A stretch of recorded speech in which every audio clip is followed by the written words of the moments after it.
So it's Sunday and it's almost the end of the day. And basically, what I want from this next week, I want to like leave the house less and focus more on my writing. It is kind of like the weekend. It is the week. It's like Christmas week. So basically, like I don't think we try not. It's kind of like everywhere is really packed with people, so we try like not to go out as much. And I only have like stuff to do more towards like the evening, but that means that I have my mornings and my afternoons, to dedicate to my writing. I've been able to write a little bit uh, today and yesterday, but I think I can do more. I think that I've been getting kind of distracted by some things. And oh yeah, by the way, this is a new top that I got. So the other day I went downtown with my mom because like I've been changing my wardrobe and I've been getting like this wearing more dresses and all that. So I went downtown to see to get some good deals, to find stuff, and I'm finding 3 dresses there. I think that I've already worn 2 of them on the channel since I got them. I think it's only like the burger one that I haven't used yet. But basically what happened is that I started off like in a really cheap store, and the thing about that is that the quality of the clothes was not as good. So I got 2 dresses. They were really cheap. You couldn't, you couldn't try them on in the store. So basically, I went to the next stores when I tried them on, and I realized that they are not. They don't fit as well. They were kind of like loose and awkward, and the material was not really good, and the quality was not really good. I don't want to buy cheap things, but I also like to buy cheap things that were less. So in the end, like I ended up going back to the store, and I had bought 2 pieces so I could exchange them. I wasn't getting dresses there because, as I said, the quality wasn't really good, and I spent a little bit more so that I could have something that was going to last me longer. So I ended up getting like some gym shorts for me to exercise, me going to my Zumba class and all that, and the stop because I think that quality wise, like this doesn't really need to be as well constructed as the dress. So yeah, I like this top.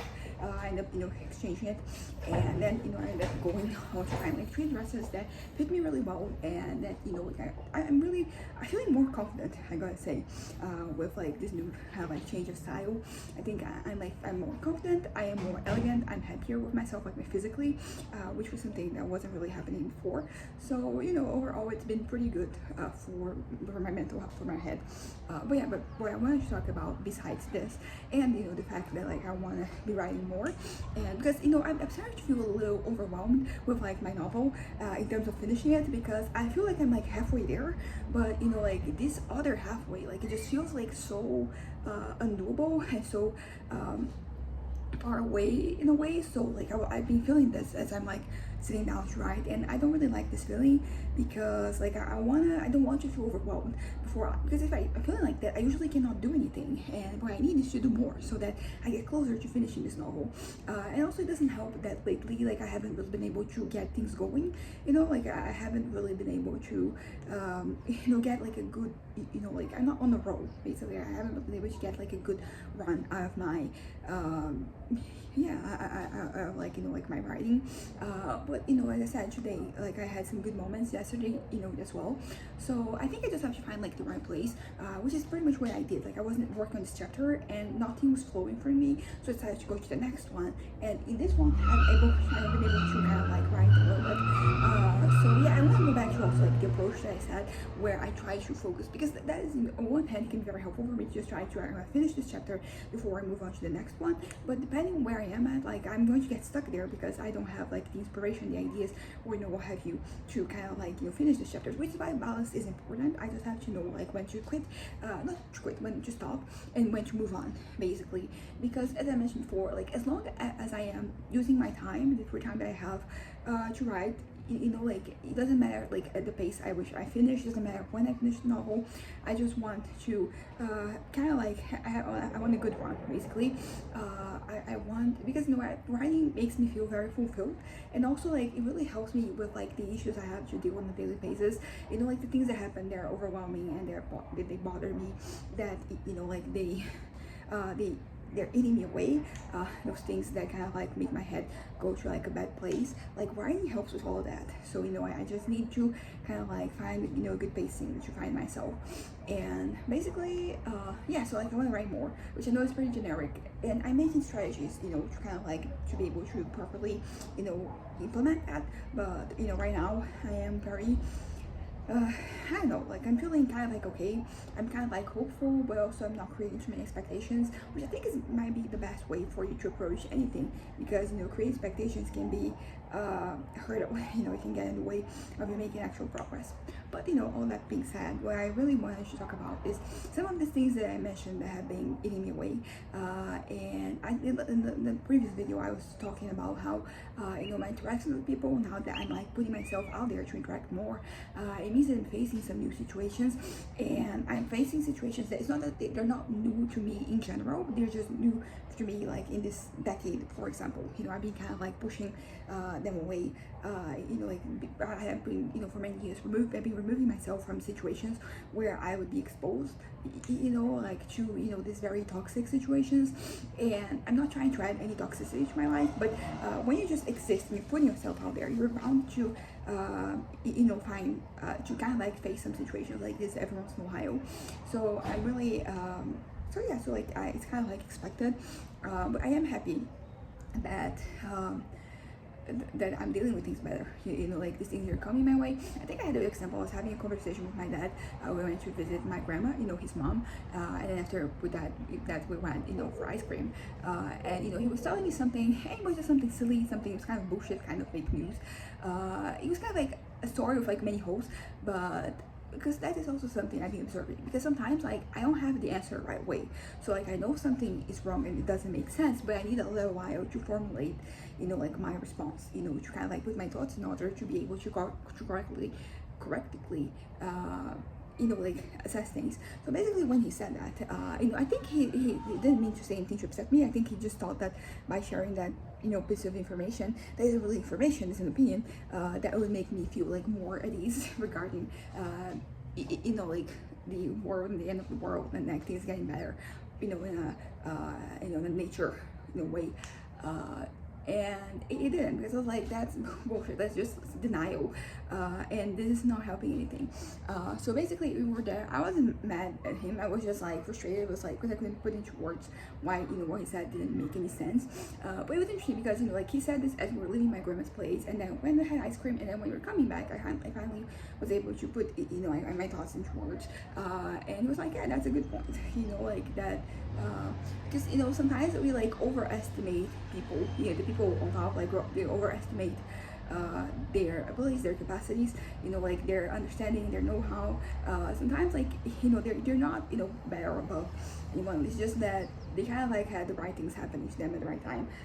So they're not God. So like mistakes or kind of like passage to happen, which is pretty much what I needed to kind of like bring to my dad. It was like, okay, so you're saying that these people, they know, and I'm here showing you some examples of like when they did not know and things like not working out in the end. But basically, I'm happy that I didn't just, because sometimes like, some things sound so silly that you just feel kind of like like you should just dismiss it. But I think that is not helpful in a way. I talked about this before, like when it comes to like other people, like I'm not out here trying to have conversations about anything, trying to change anyone's minds. I'm really done with that. That was a phase of my life, and that's not where I am at anymore. So there's that. But like it kind of like it happens naturally in a way that but I think that when it comes to my dad, to my parents, like I do want them to understand why the things they're saying, they don't make sense, they're not backed up by reality, like stuff like that. So like I think it is different, and I'm glad, because basically like I was, because that kind of like the whole conversation got me really upset, because it was like, okay, because it's not like something that exists in a vacuum. Like there's a lot of people who think that way, and then when you think that there is nothing happening, nothing going on, you may kind of like be tempted to continue like bad habits, things that are not good for you, they're not good for your fellow man, they're not good for the environment, they're not good for anything. And that was kind of like frustrating. It was like, why did you say this? Now I'm thinking about this, and I've been trying to avoid thinking about what large groups of people, what they think, what they believe in, particularly if like it's kind of bullshit, because even if something's bullshit, it can be real in the sense that like people, it has an impact. People behave a certain way because of those things. So even if it isn't real, if it isn't true, like it does have an impact.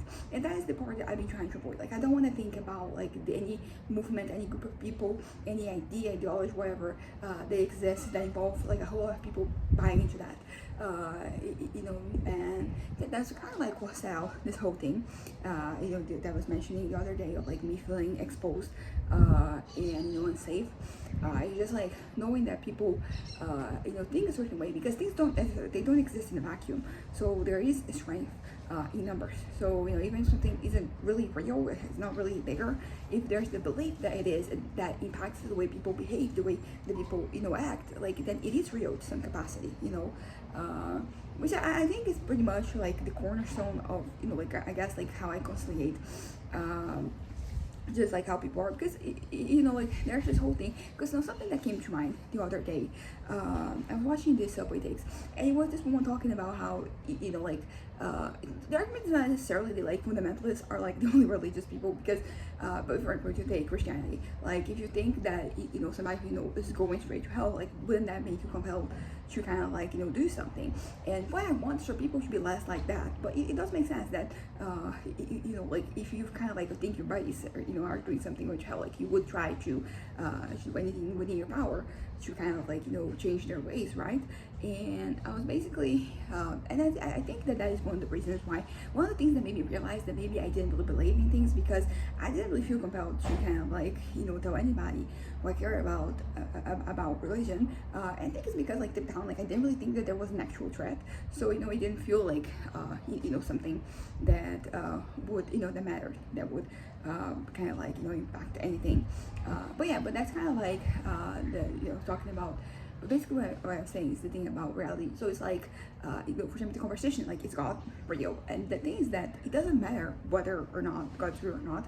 At least this is my take, because the belief that people have in God, like that moves things, that changes things, that gets people to behave in a certain way, that gets people to support certain things and to reject certain things. So like regardless of whether God is real, like the entity is real or not, there is power there, and that is kind of like how how I think sometimes I can talk to people, like I don't think that what you believe in is real, but I can respect like the fact that this makes you behave a certain way. So it doesn't matter whether like the entity is really there or not, because the way that your behavior is very dependent on beliefs they have, and those beliefs do not have to be real or not. It can just be something that is false. And I mean, we see this happening in every facet of our lives, of beliefs that people have, like them kind of like guiding them, not just like religious beliefs, but like beliefs that they have in themselves. Like people, like that impacts how like they interact with the world, how they people interact with each other, and all of that. So basically what I'm trying to say is that something doesn't have to be real to be real, like for it to have an impact, because if it has that impact, like like it is, there is some realness to that. But I've been, like I've been like not doing very well mentally.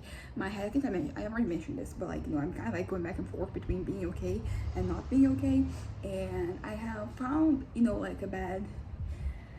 Basically, I found like a way out. I'm not saying that I'm like I'm planning anything, but I do have it, and I don't know. It's that called me, actually, when I realized like, okay, I have this way out now. I'm not jumping at the opportunity right now, because I feel like sometimes like the absence of a way out, like that is pretty much what really gets me to feel very desperate, because I feel like I'm stuck.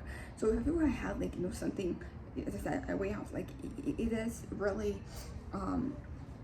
it kind of, I don't know, it undermines a lot of like the anxiety, because at any point I can go and just end it all.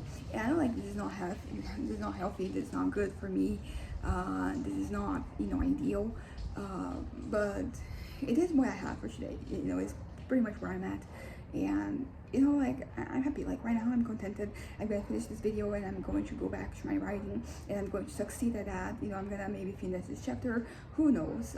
I'm happy. I think like I'm in a good chapter, good in terms of like me being able to finish it, to kind of like, because there's like things happening, I just have to connect those things. That's pretty much what my writing, a lot of my writing is about, like right now, because the foundation of the novel was already there, so I just have to fill in the blanks, connect the dots. And sometimes like that is the hardest part, because sometimes like it's like A to B, like it's a very straightforward line for you to get to that point. Sometimes like it is A to Z, so it involves a lot of work and a lot of like things in between for you to get to that point. But I have 2 novels that I finished, which means that there are a bunch of like these connections that I've been able to make. So I have no reason to believe that right now it's going to be any different. As I said, like I want you enjoy, because I've been in a really good mood this month, and not only in a good mood I do say generally, but also regarding like mental illness.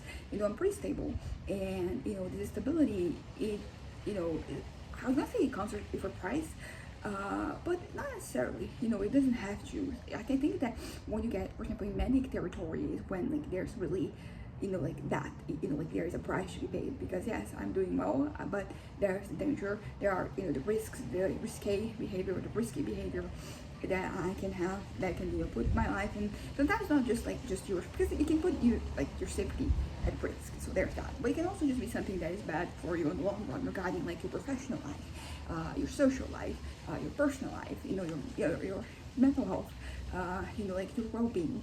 And all those things are important. Of course, like that, I guess like physical danger is always going to be the number one thing they're trying to avoid. But when we live in a society like this, like like there are risks out there, like don't get me wrong, but it's not like we're living in the jungle and then you have to worry about animals kind of like hunting you down. So it's a different type of danger, and it's still valid, because and it's also like maybe like I should be thankful that like the challenges that I'm facing, they're not like like they have to do with like my physiology. But yeah, but I've been doing pretty well. I think that, as I said, having these ways out, they kind of, because it's also like it was a two-part thing. It was finding a tool and finding placement, and basically situations just happened that like the tool presented itself, and the placement, the idea just came to mind. And yeah, so like right now I have a plan. As I said, I'm doing well right now, so I'm not going to execute this plan today.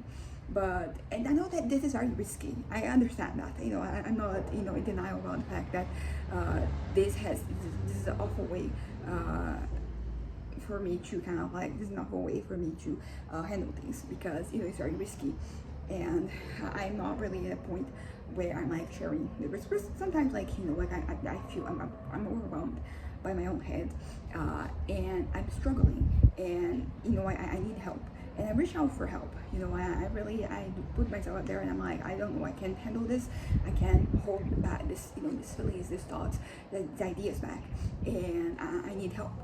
And sometimes like right now, like I'm not really thinking about it. I'm very much I'm like, it's there, it's risky, but I'm not gonna share, not because I don't think that there's a risk, because I do admit that there is a risk, but because I don't know, like the way that things are, it is working out for me.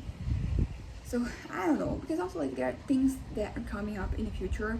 I have my examination, the 31st, and today's the 21st. So like when I set it up, it wasn't the 18th, so it's already been 3 days, and just 10 more days to go.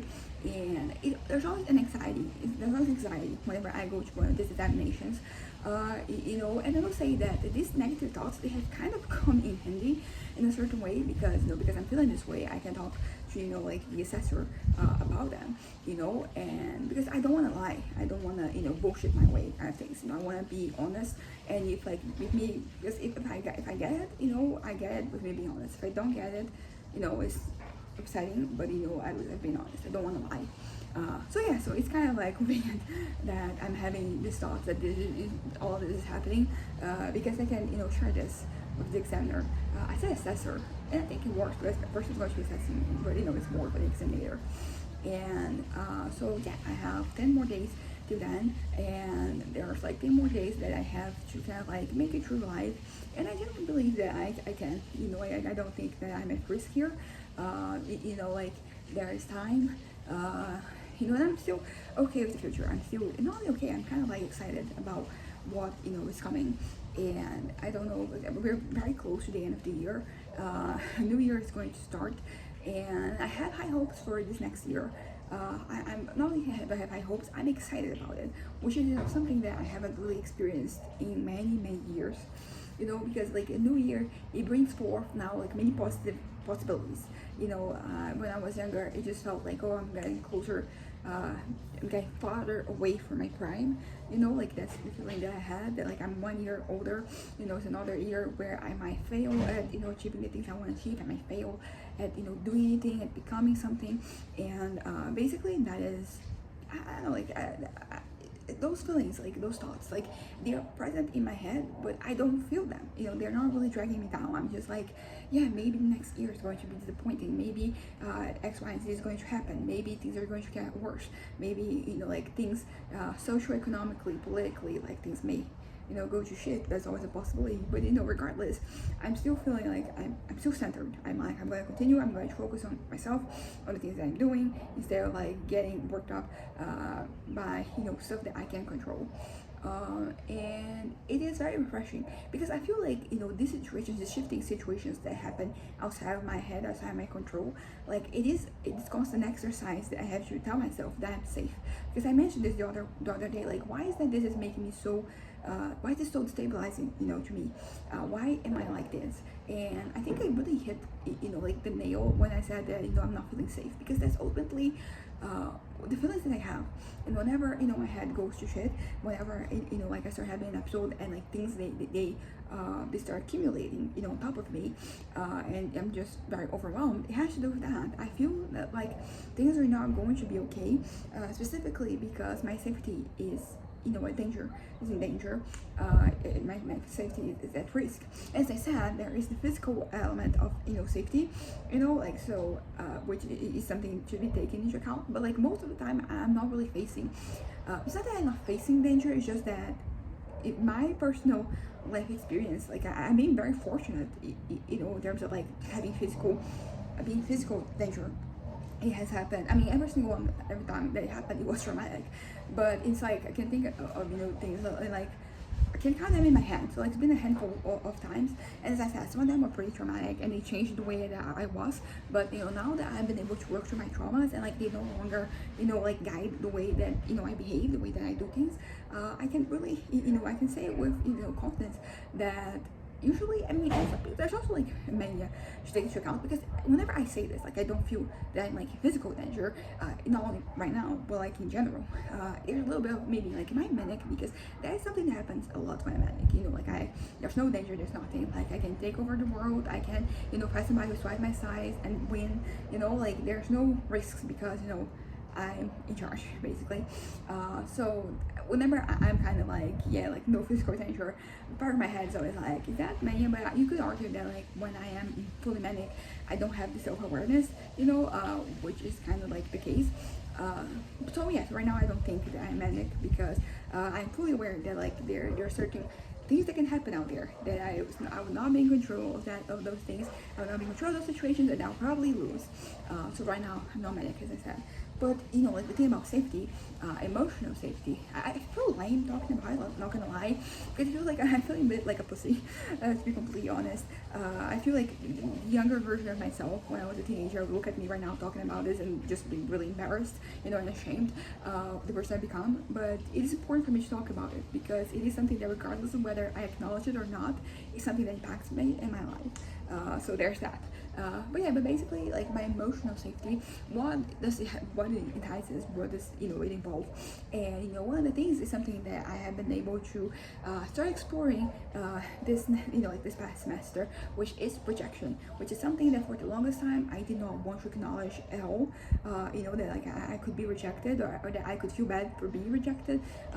It's two different things. But like on one hand, like I didn't want to be rejected at all. And I'm not talking about people specifically. I'm talking about I guess like yeah, it's kind of like that basically, like the general public. Basically, I want to be perceived as something, and I want to be that thing. So if the notion that I am that is rejected, you're kind of like going very much against, you know, like my sense of self, my sense of identity, and that's not good. It never really leads to anything good. When I mean, right now it's okay. I can question myself. I can, you know, like look at things. But you know, when I was younger, that was something that really destabilized me. So yeah, so there's like the overall like me not wanting to be rejected at all, but also me not wanting to feel bad if the side rejection did happen. And both of these things were scary, but I didn't want to acknowledge them, as I've already mentioned many times.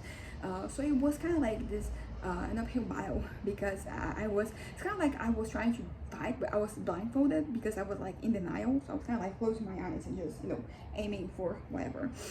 So there's that. But yeah, but basically what I'm trying to say, I don't say basically what I'm trying to say a lot. I'm trying to say it less. I hope I don't say it again, until I'm done with this video. But what I'm trying to say, I just said, I didn't say basically, so like it's only half a point.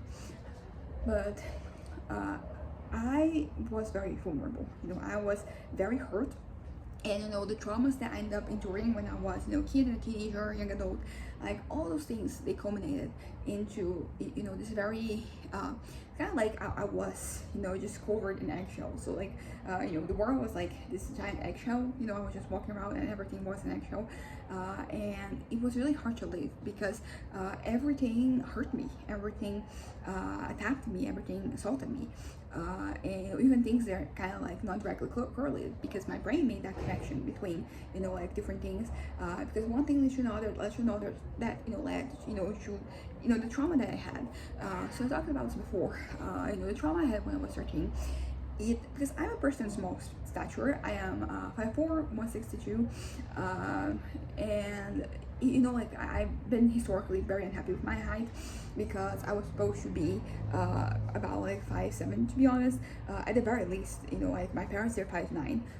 My brother, who is son of both my parents, he's almost 190, so like almost he's like 6'2", I'd say 6'2" and a half probably. And I did not get no genes. I have a pretty, I know that like right now I can acknowledge that like this is not the lowest, like the shortest you are. Like I'm seeing people who are shorter than me all the time, but it still is like very short in comparison to who I want to be. So basically the point is that I've been, my height was a sore spot for many years. Right now, by the way, I finally been able to overcome that. It took me many years, but I'm finally here and I'm fine with my height. I'm even happy, you could say, that this is the size I am at. I have my shoes that I can, my sandals that I can wear, my heels, and they make me taller.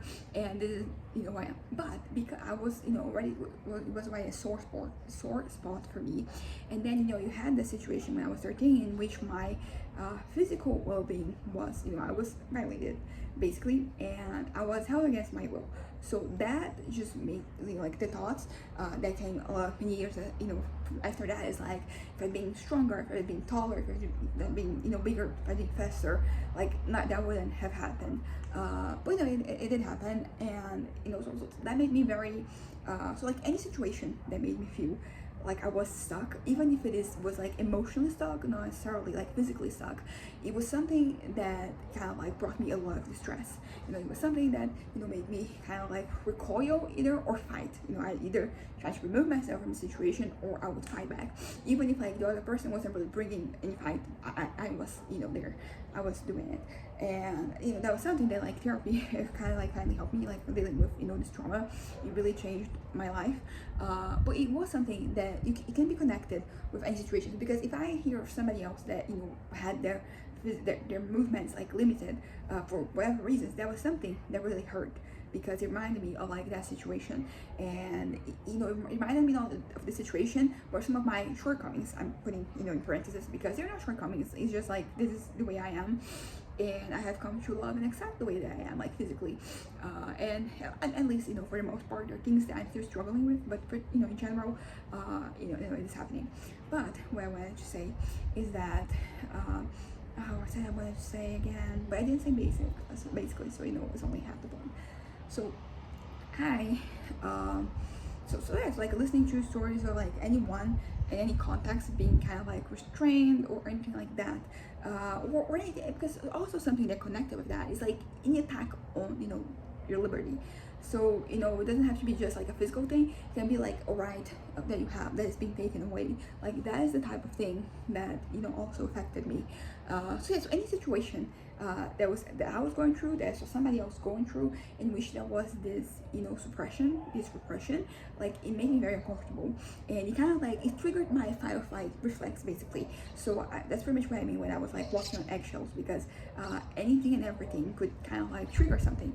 And this is just like one of like the many connections that you can make, and it's kind of interesting how like this one thing can just sprout like so many different things so that's pretty much why like I was yeah, because I was walking on the eggshells, and everything was kind of like triggering me a little bit, and yeah, so basically finally I was able to kind of like move past that when I started doing not like therapy, because I've been in therapy for a while, but like started doing this EMDR therapy, which is for traumas. Like that one changed the game for me. And some things, they take time. I started doing this was the second half of 2022, so it's been 3.5 years almost. And there are some things that I'm only like getting rid of right now, in the second half of like 20 of 2025. So yeah, so basically, I said basically again. So this journey is long, and it's not like I've reached perfection. There's still more for me to do. There's still more out there for me to like disarm. But I am able to live a freer life, a happier life, a more fulfilled life right now than I could have like 3 years ago. I'm very I'm very happy with my progress. I'm very happy with like where I am at right now. I'm looking forward to the future, and to kind of like doing like even better. Yeah, like I'm looking for the times ahead of me, and I have hopes and dreams, and this is kind of like somewhat new. I don't know exactly all the hopes and dreams I can have. I'm just there's like room for improvement, there's room for growth, there's room for me to change my mind. But with what I have, I feel like I have all the tools right now for me to lead a happy, fulfilling life.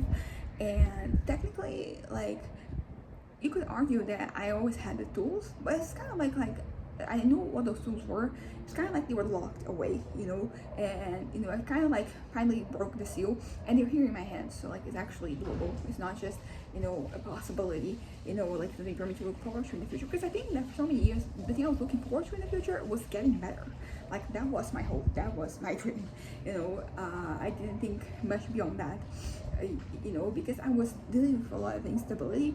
So naturally, I'm now that I'm like at this point where it seems that I'm stable and doing well, I can think about other things. I can dream about other things. I can look at my professional life, I can look at my academic life, and instead of being something that, because sometimes I'm just looking, I just want to get through this. Like I'm gonna get through this day, I'm gonna get through this subject, and then I'm constantly failing because I can keep, because I didn't really reach this level of stability that I have reached right now. So I was kind of so where I wanted. So like I was thinking in terms of like I just want to finish this. I'm just going to go to class this other day. I'm just gonna go to work this one more day, and we're gonna focus on that. So right now I'm thinking more openly. I'm more like I'm going to change my major, but what am I going to major next? It's going to be something that depends on my grade for sure, but what are the possibilities out there? What can I do to make sure that I that what I'm doing, like I want to go beyond surviving. I want to live my life. So like I don't want to just pick whatever. I want to pick a course that I could potentially like, and naturally like maybe I won't, so I can change my mind. But I want to be more conscious and more intentional with my choices. I want to pick something not just because my grade can get me there, get me there, but also because like this might actually enrich my life. This might actually I actually get something out of this. Like I want some type of fulfillment from academic life. This is because I think I mentioned this before, but I was such a straight A student when I was in high school, and before that as well, and in my first year of college, and then pandemic hit, changed everything, and also like my head also hit. There was a lot of instability, but the point is that I've kind of like lost my passion for academia, and I really want to go back to a point where I can enjoy it. I can enjoy my time. That I feel like because that's always been something about me. I graduated high school like a decade ago, so like this is very far away.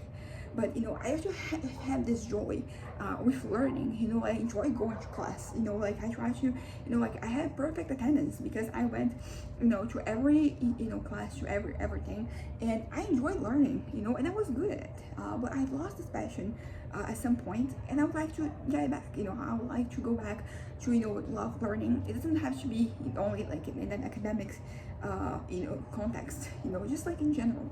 I wanna, have this curiosity that I think I used to have, and I've lost it also, this past decade. So I'm still curious about a bunch of different things. It's not like I've completely, lost myself, but I don't know. I think that it's not that I want those things that intrigue me to be more productive, but I would like for them to connect with my academic life, my professional life. Could be my social life, which is now a facet of my life that I am, valuing, and I'm putting time and effort into. So, like it doesn't have to be, this eureka moment. It can just be something that's going to enrich my life. I think that that's, like kind of like also a theme for me. I want to enrich my life. I want to enrich my experience, like a human experience. Like there are things that you can do. I think like having money, like it helps a lot for you to just have these enriching experiences, but there are things that you can do without money, So I really want, there's something I really want to have enriching experiences. It doesn't have to be, and honestly, it doesn't have to come solely from my academic life. It can come from my professional life. It can come from my social life. It can come from my personal life. It can come from like any life, any sides of me. Like I just want to live instead of just survive. I think that I'm in survival mode still. I'm like transitioning to a point, to a period where that's not really the case. But I think what I'm used to right now, what kind of like my engines are set to do, is just survive. Like let me survive another day. Let me just make it through another day. And right now I'm stable, so I can do more than that. And that's kind of like my goal, I guess, for 2026. I want more than just surviving. I want things, and I want things to be more intentional. Like not everything has to have a point necessarily, but I want to not just flow around back and forth like a plastic bag. Like I want to have some guidance, some direction for what I'm doing. And as I said, many times already, if I realize that that is not really the way, and I want to change the path, totally doable, nothing wrong with that. But I want to truly try before I move on. I want to truly give my all. As I said, if I find out that that is not the thing, it isn't the thing, and I move on. But I don't want to half-ass because I feel like in this whole thing of like me surviving, just like trying to make it through another day, I kind of I wasn't, I have to take into account that like I wasn't always in the best condition to do my best. And so because basically you could argue that like I've been doing the best that I could for the longest time, but it's just the best that I could do at several different points in the past few years was not